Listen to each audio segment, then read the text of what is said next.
Hi, welcome to Sugar Free. This is the weekend tarot for the 23rd and 24th of October 2021. I've shuffled, so I'll cut. This is a major arcana reading.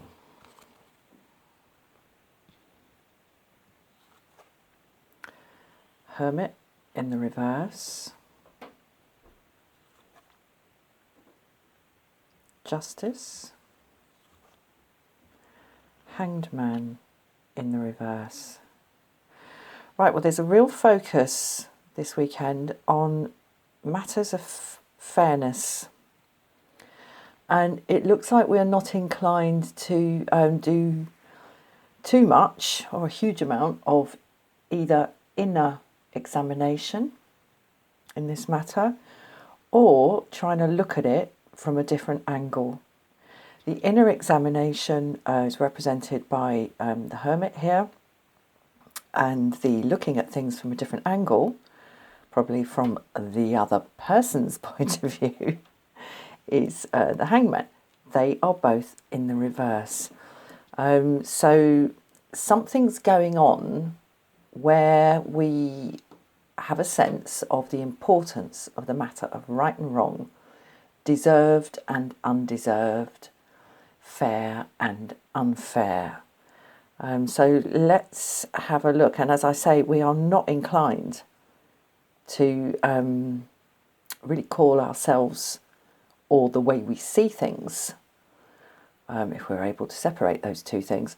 We're not prepared to, we're not inclined to call that much into question or to spend a whole heap of energy looking at that. We're just looking at a situation and going, that's out of order. Or, yeah, basically, that's out of order.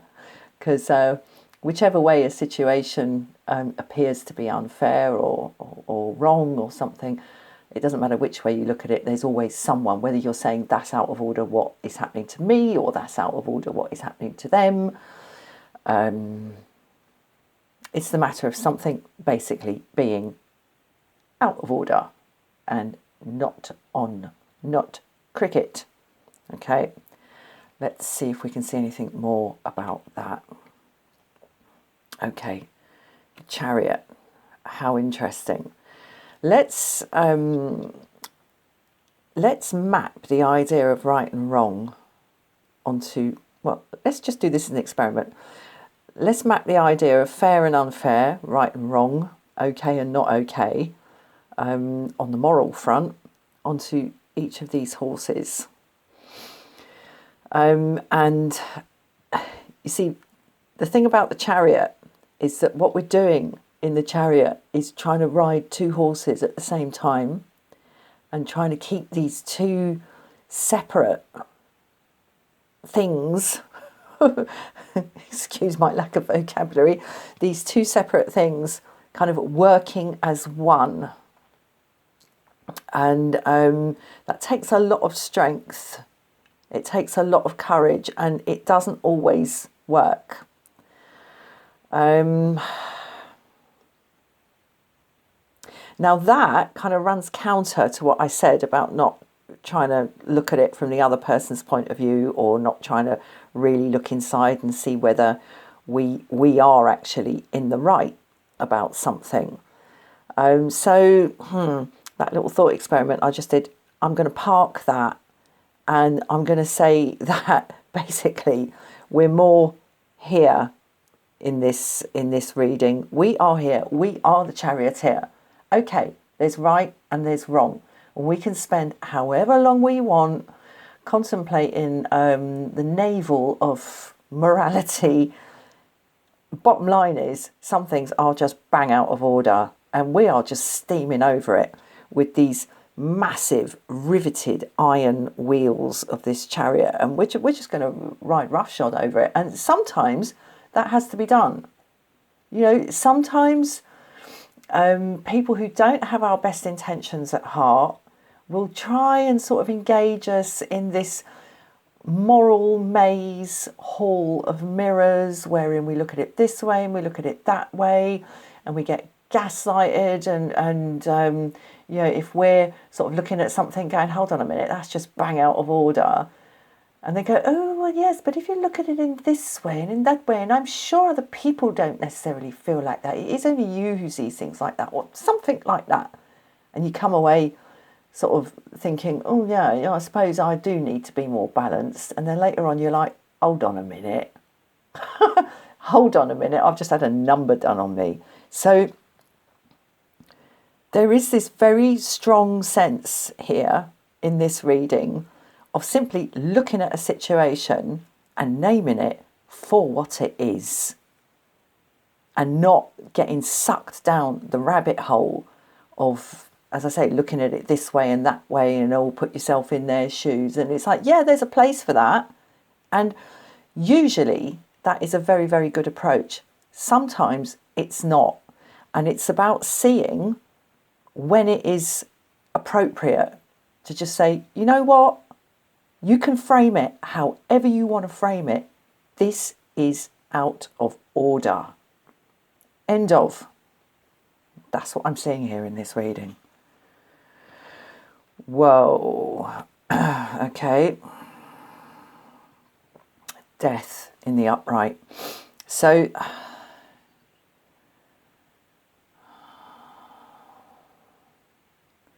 I see a transcendence of a way of looking at things in this. I see a sweeping away of, sorry, I've got to say it, of reasonableness, and a non-engagement with things in the round. And I think this is actually, in this particular case, this is actually a good thing. I think this is actually a useful thing. Sometimes it is. We're not prepared to go on fertilising this field of crops, of growth, of whatever it is that is in play this weekend. Snicker snack. We're cutting this down. We're cutting this down. And, you know, if it lies and rots in the field, so be it. You know, there's some sort of poison crop has grown here, and it's time to cut it down. Rah. Okay. The sun. Okay. In the upright. In doing this, we find, for better or worse, it's a marriage, richer or poorer, in sickness and in health, we find, for better or worse, a very, very strong feeling of having sort of come home to ourselves in this. And, you know, whether that's a good thing or a bad thing will, you know, or a useful thing or an unuseful thing will show itself in the fullness of time. But, you know, this is a reading for the weekend. We're not taking this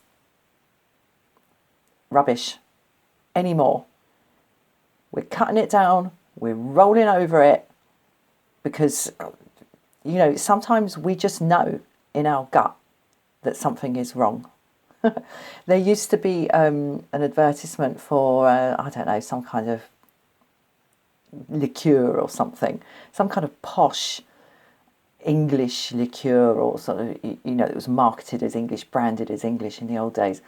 And the strapline was, one instinctively knows when something is right. But it was very, very funny, because the voice they'd chosen to do that was all wrong. I remember I used to say to my mother, I used to say, yeah, and that voice isn't. And she'd go, oh, yeah, you're right. We instinctively know when something is right, and we instinctively know when something is wrong. And this weekend, we looked this shit straight in the eye, and we're like, no, enough ski. Snicker snack. Down. Finish. End of. And in doing that, we come home to ourselves. Right, I'm going to leave that there. Thank you so much for watching and indulging my little story about watching telly with my mum. And I will see you again soon for another reading. Bye-bye.